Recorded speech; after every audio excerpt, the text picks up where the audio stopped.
Ahora continuamos en esta sesión con la siguiente conferencia. Yo, la verdad es que, aunque seguro que todos lo han dicho, pero no me puedo sustraer de volver a repetir que estoy muy contenta de estar aquí en CREX presencial, mucho, de veros a todos, de estar en León, que ha costado mucho llegar, no en el sentido literal, sino en el sentido que vengo de Valencia, sino en el sentido que ha costado 2 años, Tomás. Felicidades, Tomás, por cierto, ya que estamos. Entonces, gracias a la organización, a todos, por permitirme estar aquí presentando a una persona que todos creo que conocemos. Para mí, la verdad es que es un referente de la profesión. Cuando yo hablo a otras personas que no son de documentación y del ámbito de la comunicación científica, como casi todos conocen Scopus y el estimado Journal Rank, Country Ranks, pues siempre digo, pues es uno de nosotros, o sea, uno de nosotros ha hecho un producto de impacto mundial. Así que creo que todos lo conocemos. Félix de Moya, director, cofundador de Simago Lab, y que, pues como digo, no sé, para mí es un honor poder presentarlo y estar aquí al lado, porque, bueno, no solo es una persona de prestigio, es que ya es una personalidad, esa diferencia es grande. Y esto también lo atestigua que recientemente pues, lo han nombrado doctor honoris causa por la Universidad de Extremadura. Enhorabuena, Félix. Y sin más, te doy la palabra. Muchísimas gracias, Fernando, por tus cariñosas palabras.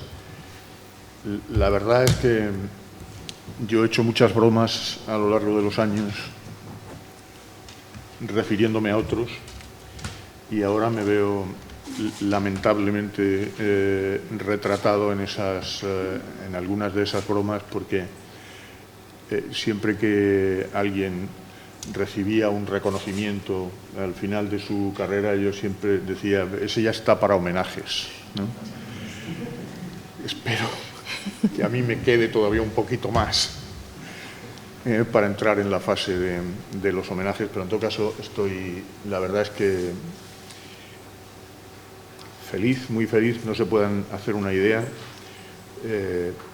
porque además las circunstancias han hecho que en algún momento haya pensado que nunca más podría estar en una situación como esta. Por lo tanto, la verdad es que estoy muy contento de estar aquí y de reencontrarme con amigos y colegas a los que hace años que no veía.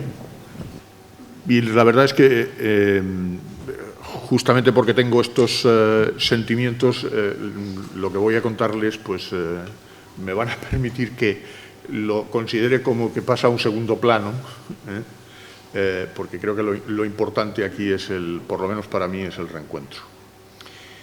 De todas maneras, pues quería aprovechar la oportunidad, porque la fecha del CREX siempre ha permitido esto, ¿no? Que se dé la feliz coincidencia de que nosotros lanzamos los indicadores de revistas nuevos cada año justamente en las fechas en las que se celebra el CREX. Y lo que voy a contar en alguna medida es una primicia, porque se trata de los indicadores de las revistas todavía no publicados, pero que ya existen. Quizá alguien podría decir, bueno, y si existen, ¿por qué no se publican de una vez, de una santa vez? Bueno, porque tenemos un protocolo con nuestros proveedores de información, con los que tenemos, como saben, esta relación de amor-odio tan propia del mundo de la información en el que vivimos. Tenemos un protocolo según el cual nosotros les entregamos las métricas a ellos y ellos a continuación cargan esas métricas en Scopus, y una vez que ellos han cargado las métricas en Scopus, entonces nosotros podemos hacer pública la información. Pero eso no impide que yo pueda contarles cómo son. Lo que no puedo es publicar la página web, que también existe ya, pero sí que puedo hacerles un resumen de cómo son esas métricas este año. Como se pueden imaginar, pues la evolución de estas métricas es una evolución muy lenta cuando se mira desde una perspectiva global. Aquí hay personas que han trabajado con métricas globales y saben que el mundo se mueve muy despacio cuando lo miras a distancia. Los cambios acelerados se producen en las distancias cortas, o por lo menos se aprecian en las distancias cortas, ¿no? Y esto es importante tenerlo en cuenta porque la mayor parte de lo que yo voy a decir aquí tiene que ver con esta mirada de larga distancia. Aún así, creo que hay alguna cosa que podría probablemente sorprenderles. Pero al final me van a permitir que me tome la licencia, atribúyanlo a la edad, que me tome la licencia de hacer algunos comentarios sobre un asunto quizá algo más vidriosa que afecta a las publicaciones y que tiene mucho que ver con el mundo académico. Por si acaso esto suscita algún tipo de debate o de inquietud entre algunos de los asistentes. Yo estaré encantado de que puedan discrepar entre ustedes y, desde luego, por supuesto, también conmigo, ¿no? En relación con eso que voy a comentar. Y como estoy seguro de que, aunque no he tenido ocasión porque he llegado anoche, pero no he tenido ocasión de oírles a todos, pero estoy seguro de que se han hecho referencias reiteradas a algunos de los temas que al final tocaré, ¿no? Eso de lo que estoy hablando ahora es justo en la agenda el último punto, ¿no? Yo no voy a contarles el DORA, que ustedes conocen de sobra, pero sí que me gustaría hacer algunos comentarios que tienen que ver con la relación entre cosas como DORA o el Manifiesto de Leiden u otros similares y la política pública, que, como digo, es un tema vidrioso que coge de alguna manera en medio a los editores, ¿no?, de las publicaciones. Bueno, estos son a grandes rasgos los temas, no me voy a entretener demasiado en esto. Esto pretende ser una primera aproximación, es la distribución de revistas por regiones de edición e impactos, ¿no? Los Boswisker representan la distribución de impactos. Las cajas, en realidad, intentan reflejar, de alguna manera, no con exactitud, pero de alguna manera intentan reflejar la distribución por cuartiles que tienen las publicaciones, con lo cual ustedes pueden ver que las revistas que son publicadas en Norteamérica y con las que todo el mundo se siente, en el mundo científico por lo menos, muy fascinado, lo mismo que las de Europa Occidental, pues hay revistas de toda clase y condición, como podrán ver. También hay cuartiles, ¿no?, como dicen en homenaje al interviniente anterior, como dicen los colombianos, revistas que están en la inmunda, pues también en Norteamérica y en Europa Occidental y en todas partes, evidentemente. No solo en los países en desarrollo. Y creo que darle una mirada de conjunto a este asunto tiene interés para que nos podamos situar. Lo que es evidente es que hay muchas más revistas en las dos regiones más poderosas científicamente del mundo, que lo son fundamentalmente, y este es un argumento que voy a repetir varias veces, que lo son fundamentalmente porque invierten más en ciencia, mucho más, ¿no? Yo quiero recordar, puesto que aquí hay muchos latinoamericanos, que en Latinoamérica solo hay un país que invierta por encima del 0,5% de su Producto Interno Bruto en ciencia, que es Brasil. El resto de los países, todos por debajo del 0,5%. Eso significa que, por ejemplo, respecto de la media europea, es la cuarta parte o menos lo que invierte cada país, en términos relativos a sus productos internos brutos, que ya son como son, ¿no? Por tanto, el efecto de esta componente económica es muy importante también en el ámbito de las publicaciones. Y me temo que esto no siempre es muy bien entendido. Ahí tienen la misma distribución por regiones, pero en este caso en consideración a la posición por cuartiles que tienen las revistas.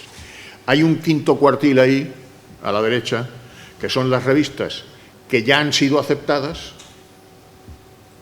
en Scopus, pero que aún no tienen métrica de impacto y, por tanto, no tienen SJR y, por tanto, no tienen cuartil. ¿De acuerdo? Es decir, son las revistas que están recién aceptadas, para que nos entendamos. Quizá aquí se puede apreciar cómo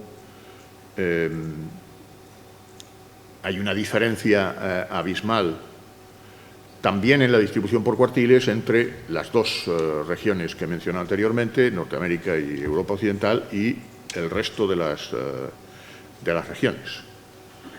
Pero también hay una cierta tendencia, por ejemplo, en el caso latinoamericano es particularmente claro, hay una cierta tendencia a ver cómo las revistas se concentran en los terceros y cuartos cuartiles y hay mucha menos densidad en las zonas correspondientes a primeros y segundos cuartiles. Este es el TRIMAP de la distribución por países, de edición siempre, y en base al número de revistas.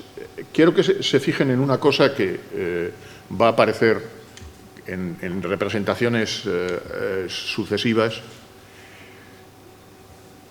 Quiero que se fijen en que hay un umbral muy claro, que son los países que tienen más de 1000 revistas indexadas, son 4.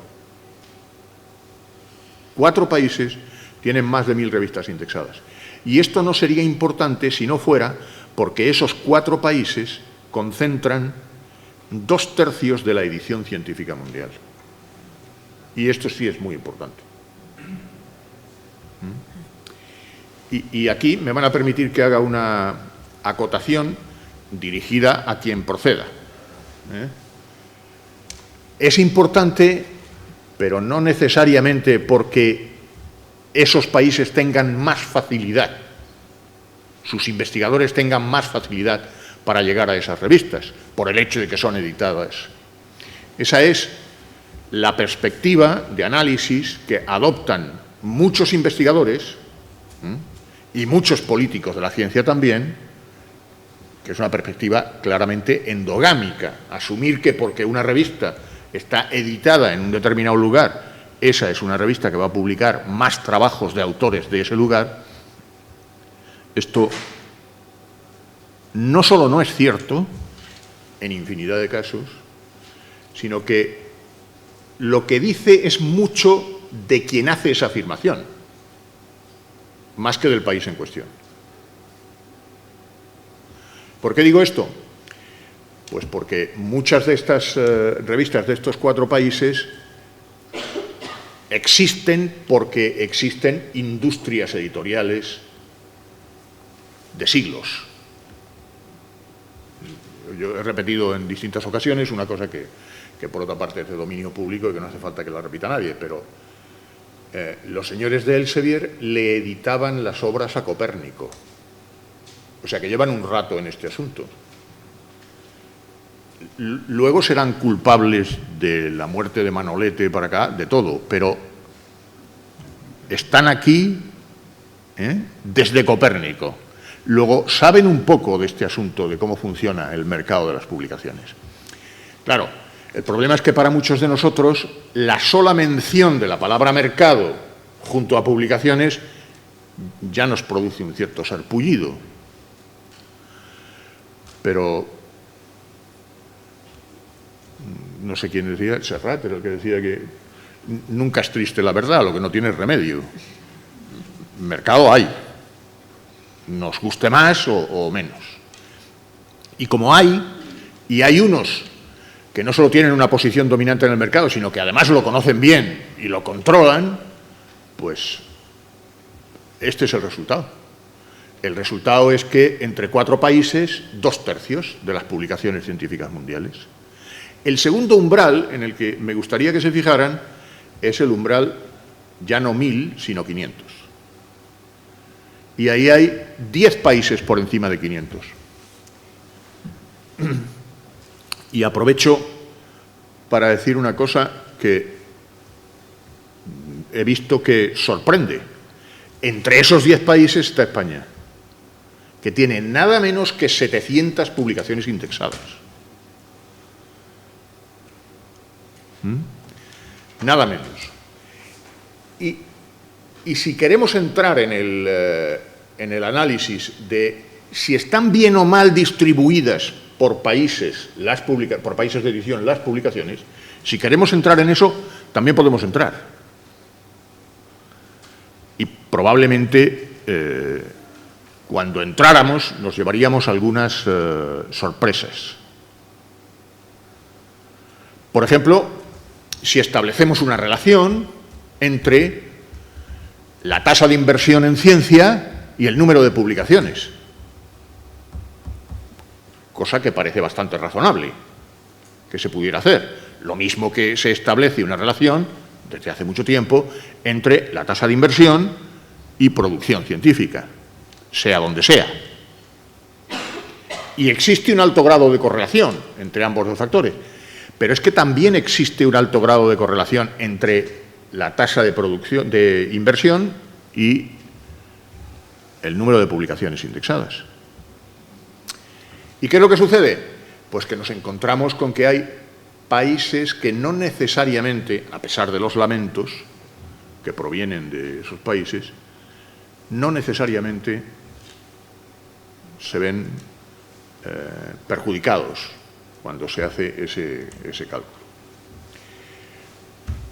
Bueno, la tabla de países con revistas indexadas es muy larga y no me cabía aquí, pero bueno, lo que he hecho es señalar los 4 primeros, que son Estados Unidos, Inglaterra, Holanda y Alemania, y que coincide además con que son 4 de entre los mayores productores científicos del mundo, aunque no son los 4 primeros en producción científica, porque, por ejemplo, ahí falta China, que es el 5º, y como pueden ver, después viene un país muy pequeño como Suiza, que tiene muchas revistas, también más de 700, y España, que tiene 700 este año.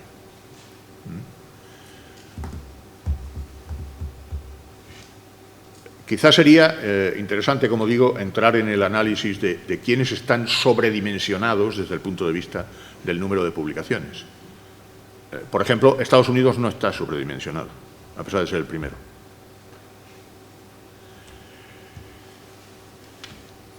Y esta es la relación entre el número de revistas y producción científica. Para afrontar otro de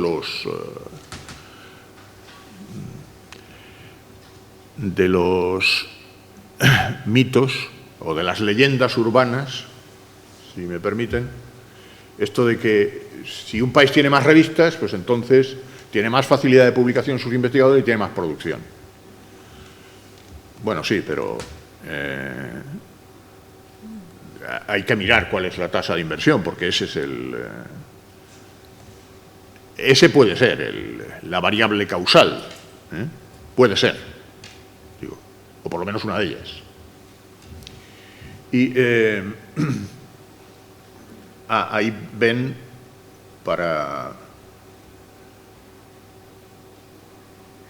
ahí está la posición de España. Hay una cierta tendencia a que se correlacionen los datos de output y número de revistas. Pero existe una enorme cantidad de países que tienen producción y que no tienen ninguna revista, que son todos estos que están en la línea de abajo. Algunos de ellos incluso no tienen poca producción. Argelia es un país que está en una producción media en el mundo y, sin embargo, no tiene ninguna revista indexada.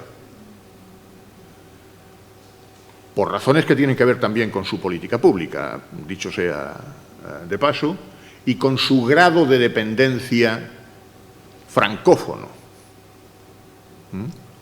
que juega un papel muy importante en el caso de la ciencia argelina. Pero, en todo caso, es el país del mundo con mayor producción y con 0 revistas.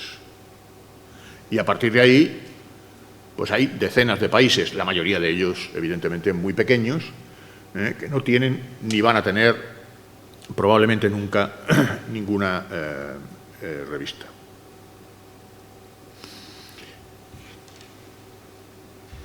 Ahora, con los mayores productores no hay duda. Evidentemente, los mayores productores al mismo tiempo son también los mayores productores de revistas científicas. Aunque no en el orden en el que probablemente esperamos, porque hay factores sociológicos y de política pública que influyen en el devenir de las publicaciones. Por ejemplo, aquellos países que tienen políticas muy decididas de apoyo a las publicaciones nacionales, pues es posible que terminen teniendo un mayor número de revistas indexadas. Hay países como, por ejemplo, el que he mencionado anteriormente, Colombia, realiza una política, ahora desde el Ministerio de Ciencia, antes desde Colciencias, muy decidida de apoyo a las revistas nacionales para que se indexen internacionalmente. Y esto pues tiene efectos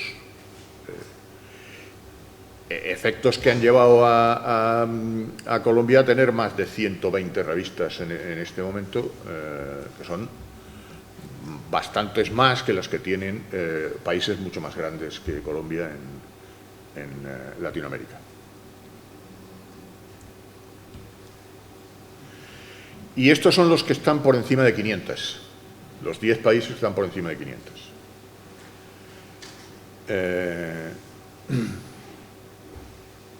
Y están las distribuciones de impactos de esos 10 países.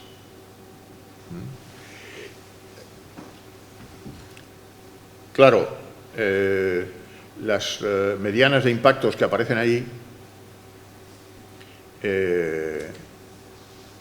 son reveladoras de cuál es la situación, aunque las distribuciones no son normales, pero revelan de alguna manera cuál es la situación en términos de impacto de revistas que tienen las publicaciones de cada país. Pero tú puedes tener, como le pasa a España, 700 publicaciones y, sin embargo, la distribución en términos de impacto pues es una distribución, vamos a llamarla manifiestamente mejorable.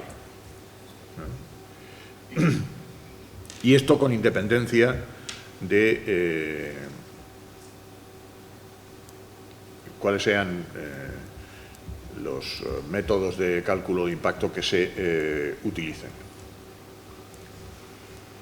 Esta es la evolución de la misma representación anterior, la evolución solo para España, en este caso.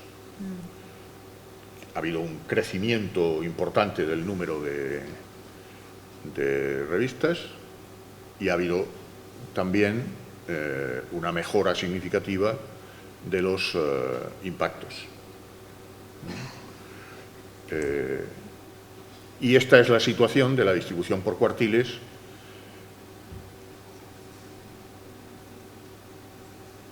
de las 700 revistas españolas. Las que aparecen ahí a la derecha, insisto, son las aceptadas, aún no tienen métrica. ¿De acuerdo?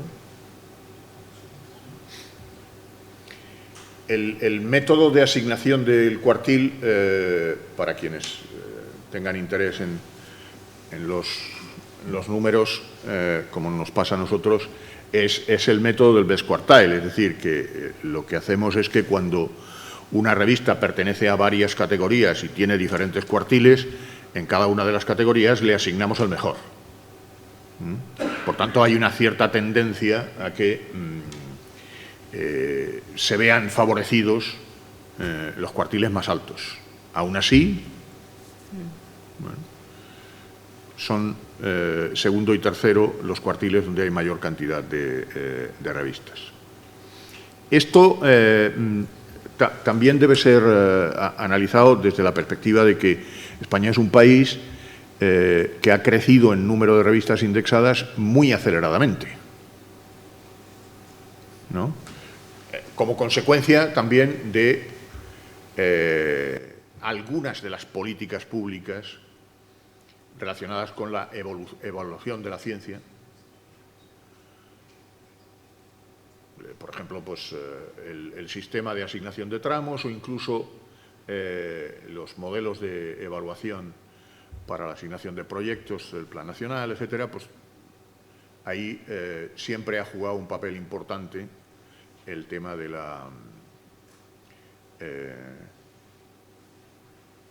el nivel métrico de las revistas en las que publicaban los investigadores.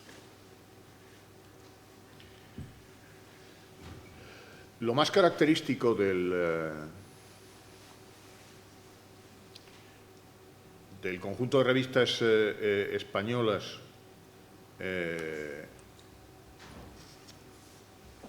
y también las latinoamericanas, porque en esto no hay mucha diferencia, que están indexadas, es que más de la mitad de las revistas indexadas editadas en España son de ciencias sociales o de humanidades.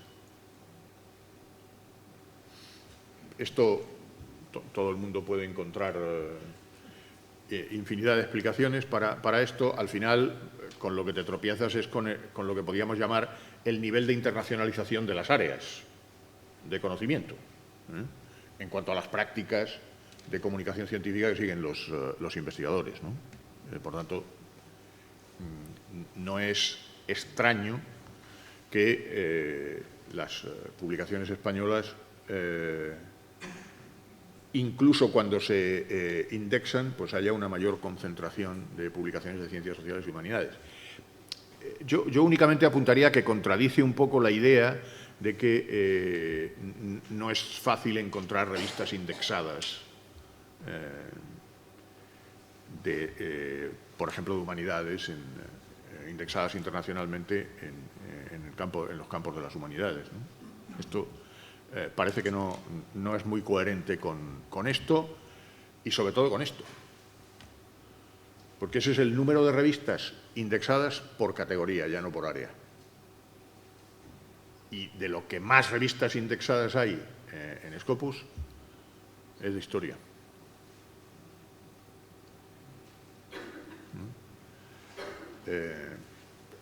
Supongo que no será una sorpresa para quien esté acostumbrado a manejar las bases de datos, pero en todo caso, a mí siempre me ha parecido esto un poco contradictorio con el discurso que se hace corrientemente de que las humanidades y por lo menos algunas ciencias sociales parecen estar condenadas por las bases de datos, ¿no? Que por otra parte no es un discurso solo aquí en España, sino que es bastante transnacional. Bueno, ahora voy a dejar de mostrar más datos. Luego, si tienen algún interés en algún concreto, pues yo les puedo. Les voy a recordar esto, que seguro que ya lo han visto en presentaciones anteriores, sobre la recomendación general de DORA. Y a continuación les digo esto otro. La recomendación es esa, no se utilicen los impactos de las revistas para evaluar a los investigadores. Esta sería, digamos, la recomendación de carácter general. Y, sin embargo, en mi opinión, ocurren dos cosas. Y esto ya es, enfatizo lo de mi opinión. Ocurren dos cosas. Una es esta que viene reflejada en la transparencia, y es la resistencia en el mundo científico, en el mundo académico, por parte de muchos, a abandonar las métricas basadas en revistas. Incluso la resistencia por parte de la política pública también. Las métricas de las revistas y las fuentes usadas tradicionalmente. Y la resistencia, aunque no declarada, en mi opinión sí existe, de los editores, o si quieren no utilizar la palabra resistencia, la incomodidad de los editores, que se encontraban razonablemente cómodos hasta ahora con las métricas basadas en las revistas, métricas de evaluación basadas en las revistas, y ahora, de pronto, aparecen recomendaciones públicas, de política pública, para abandonar esta idea, ¿no? Yo simplemente quiero decirles que aquí hay una confluencia de intereses, y esta confluencia de intereses me parece que es digna de análisis.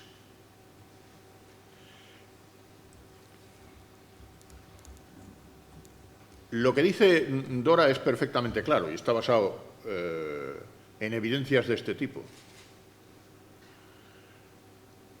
Los impactos de las revistas, los esperados, pues tienen poco que ver con las citas que han recibido los trabajos, o por exceso o por defecto. Ahí tienen una comparación de una revista real, eso no son datos inventados. Cómo se distribuyen las citas en los trabajos de una revista y cuál es el impacto de esa revista. Pues como es un promedio, pues eso es lo que sucede. Y por otra parte, será cierto que no es una buena idea utilizar los impactos de las revistas para evaluar a los profesores, pero ¿cuál es la tendencia en el mundo? La tendencia en el mundo es que dividimos en 4 partes iguales en tamaño, en número de revistas, en cuartiles. ¿Y saben qué hacen los investigadores? ¿Qué hacemos los investigadores? Matar por ir al primer cuartil. Y al final, el 44% de la producción mundial se publica en el primer cuartil y solo el 11% en el cuarto cuartil.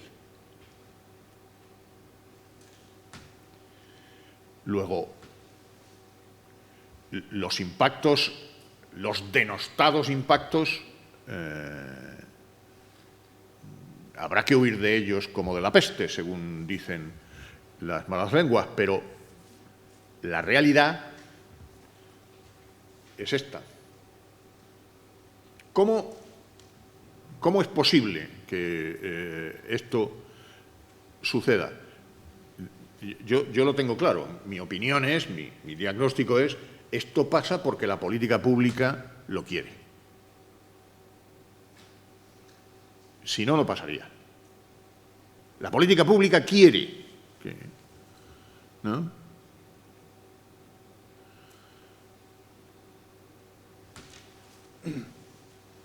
Quiere que los investigadores publiquen en revistas de primer cuartil. Y atribuye un reconocimiento especial a quien lo hace. ¿Y eso por qué? Porque cuando publicas en una revista de primer cuartil, en el mundo entero, consigues en promedio 50% más de impacto, y este promedio es observado, ya no esperado, 50% más de impacto que cuando publicas una revista que está en el segundo, tercero o cuarto. Por eso los académicos matan por publicar en el primer cuartil y los editores, más aún, son asesinos seriales por llegar al primer cuartil.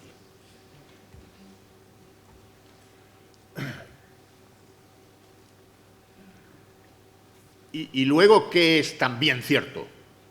Pues también es cierto esto, que si estás en la Tianjin University of Science and Technology de China, publicas el 43% de tu producción en el primer cuartil y consigues un 0,8 de impacto promedio, y sin embargo, si estás en la Carnegie Mellon, publicas también el 43% de tu producción en el primer cuartil y consigues 2,6.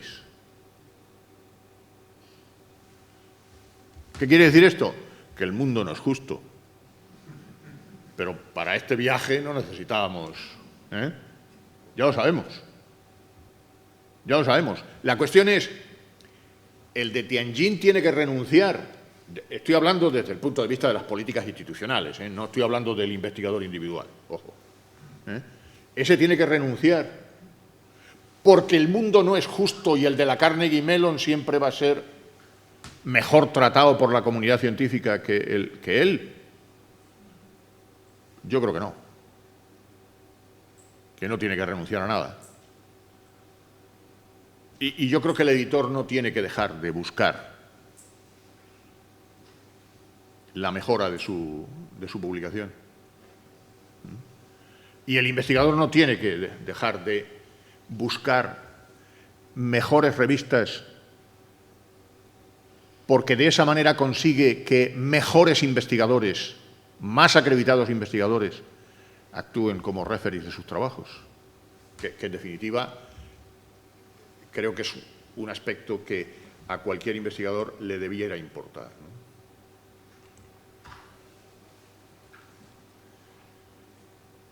Y si miramos esto al interior de una universidad, cada uno de esos puntos es un investigador, pues ahí vemos. El investigador 1 publica en fantásticas revistas, de impacto esperado muy alto,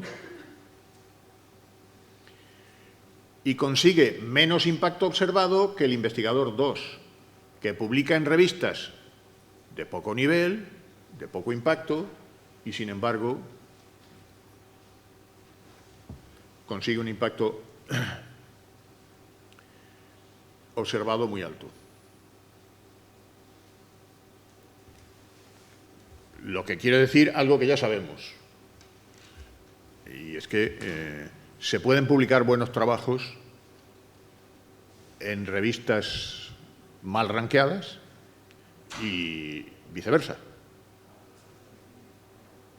Esto ya lo sabemos, puede pasar. Pero si las políticas institucionales y las públicas se definen en términos de tendencias, me temo que debemos seguir dándole vueltas a este asunto. Bueno, y termino, justo en el tiempo, espero.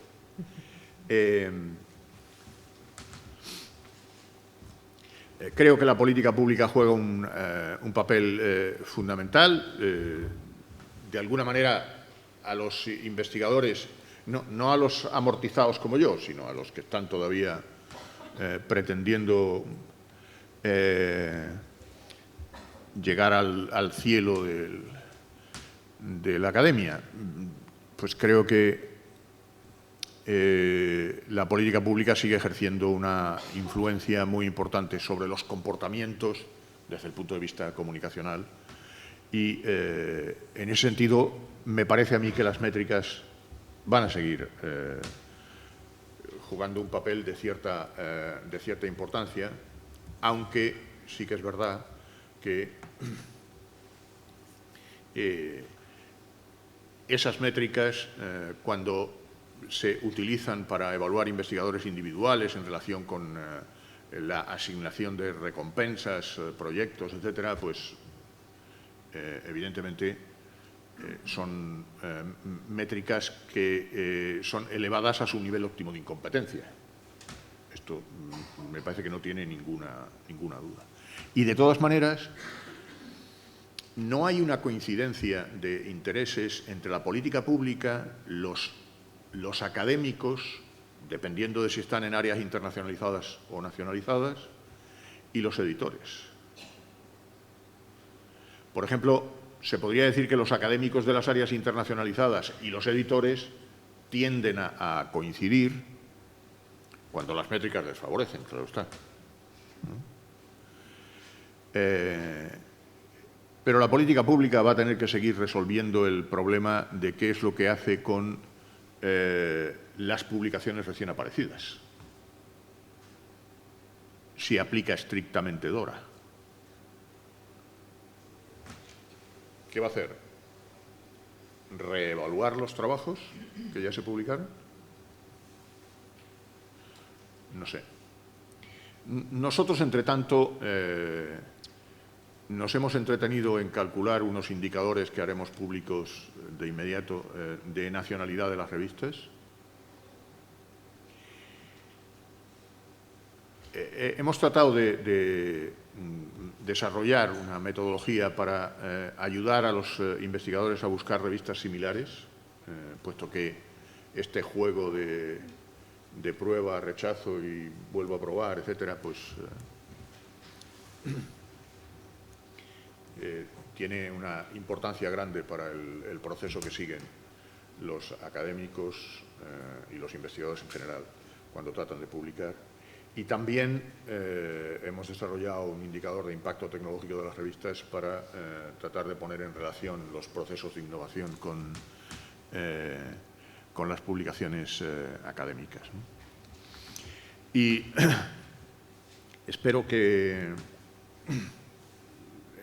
antes de que termine el mes estarán disponibles los datos del CIMAO JR y cualquier sugerencia, opinión, reclamación incluso, será bien recibida. Muchas gracias.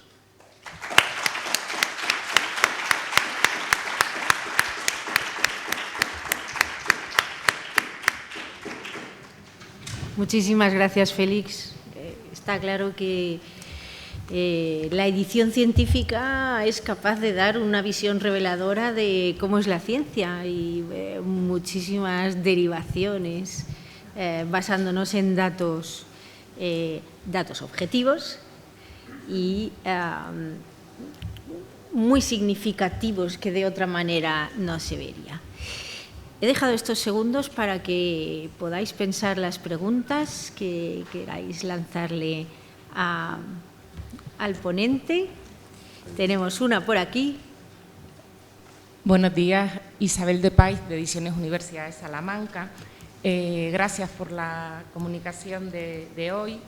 Y antes de hacerle la pregunta, usted lo sabe, en este negocio estamos algunos editores también desde la época de Copérnico, entre otros Ediciones Universidad de Salamanca. Nosotros publicábamos a finales del siglo XV las obras de Nebrija, teníamos la famosa calle de libreros que seguimos manteniendo, pero no hemos sido capaces, y no es una crítica, de hacer negocio editorial. Es decir, yo eso creo que es una diferencia cualitativa. Hay gente que tiene capacidad de hacer negocio por X razones y otros que no tenemos capacidad, pero sí tenemos arte. Y es una pena, porque a mí me gustaría también estar en el ranking internacional. Y ya estamos en algunas cosas. Pero bueno, en relación a todo lo que nos ha presentado, me ha interesado mucho ese nuevo indicador sobre impacto tecnológico de las revistas. No sé si nos puede avanzar un poquito más en qué va a consistir o qué estáis midiendo. Gracias. Bueno, una pequeña observación. Estar desde Nebrija en la edición académica o científica a lomos del dinero público no es lo mismo que estar desde Copérnico ganándose cada día.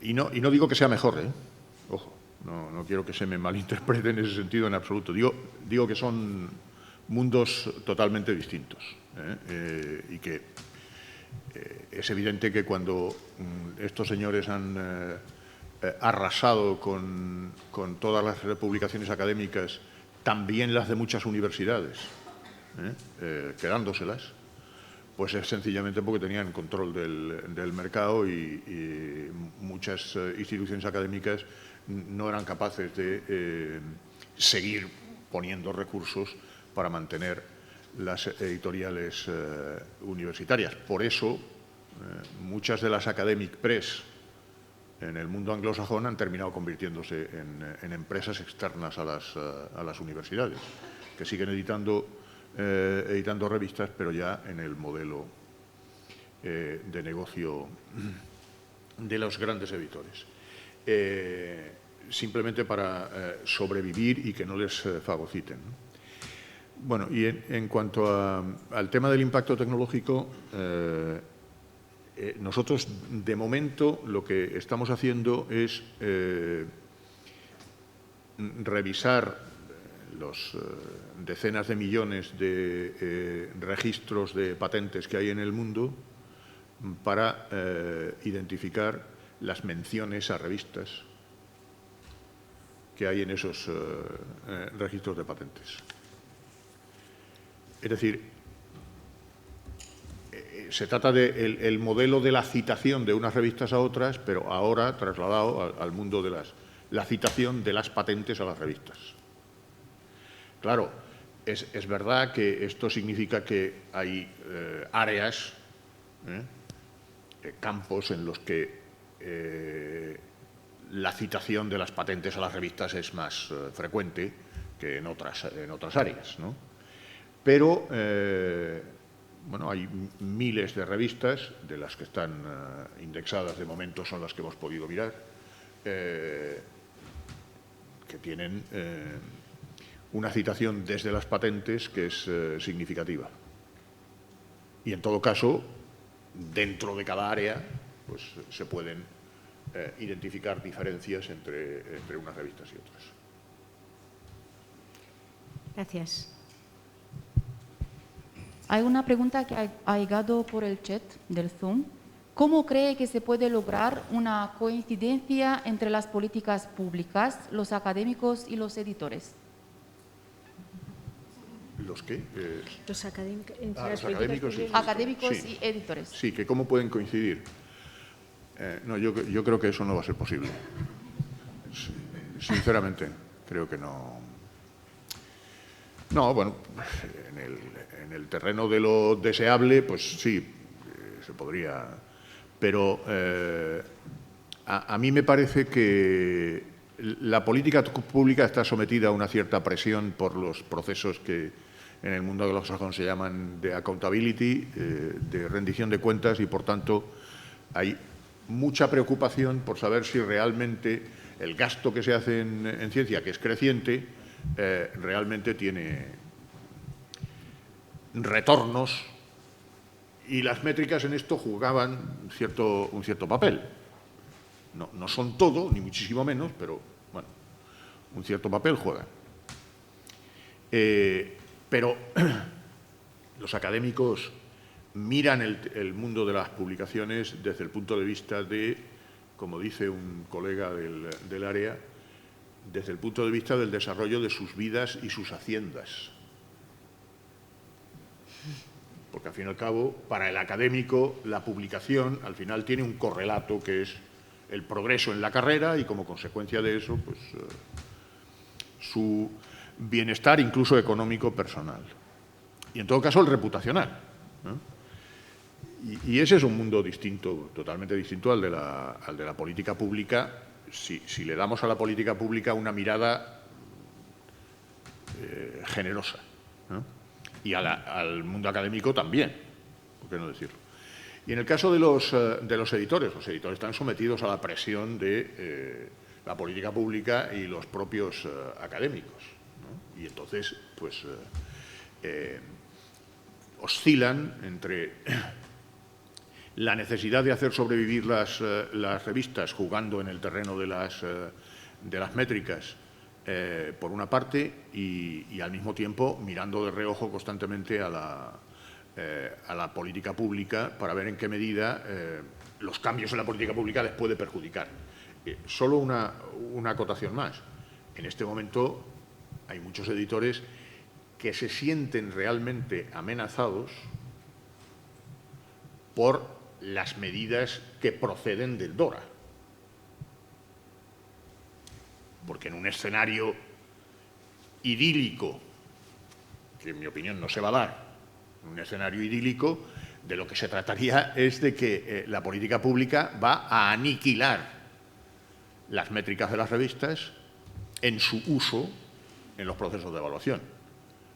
Yo creo que esto no va a ocurrir, por lo que he explicado anteriormente, pero hay muchos editores que se sienten, como digo, amenazados.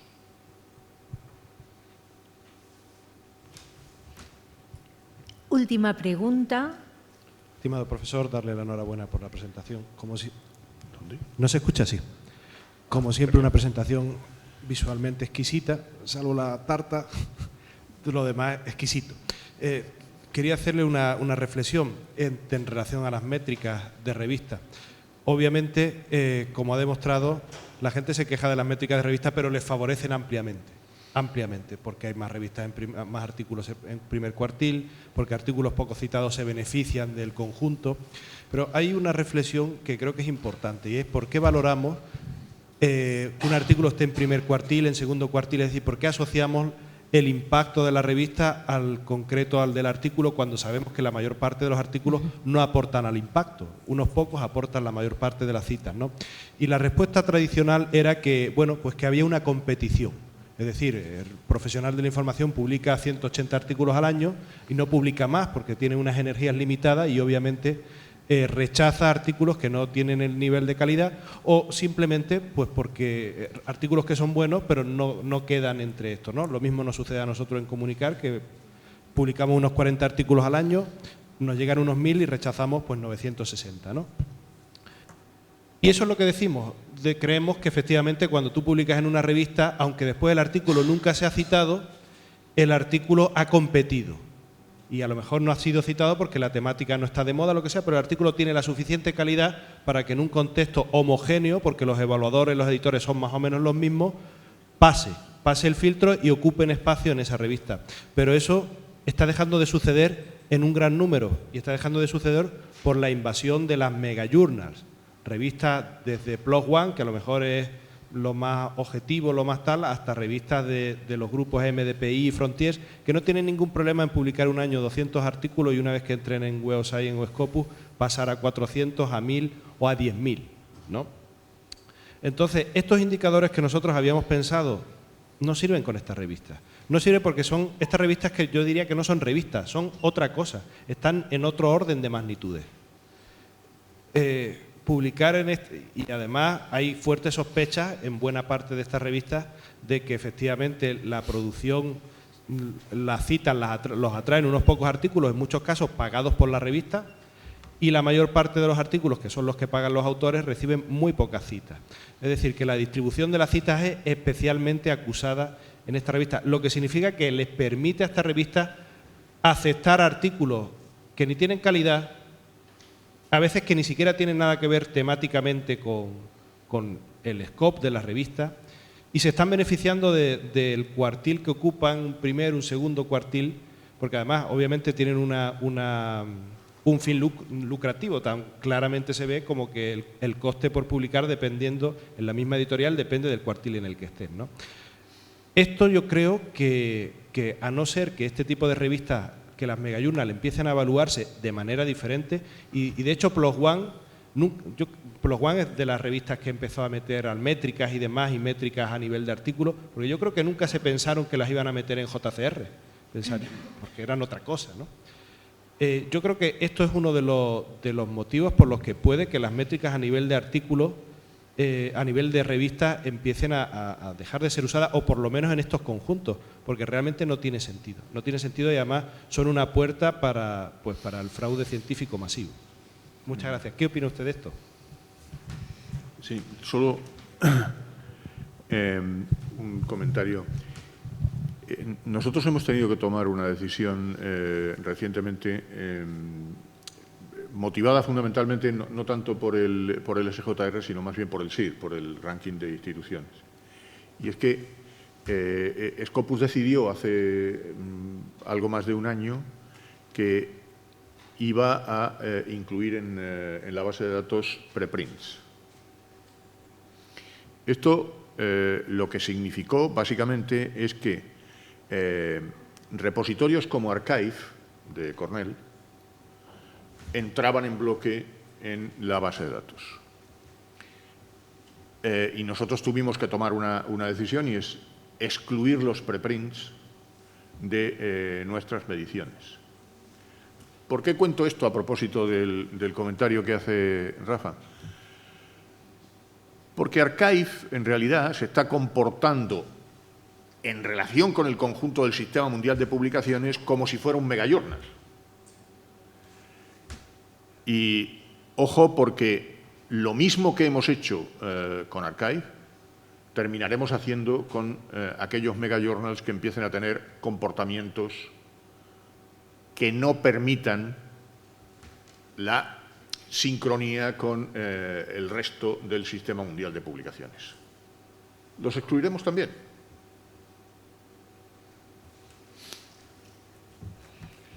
Pues aquí queda esta sesión.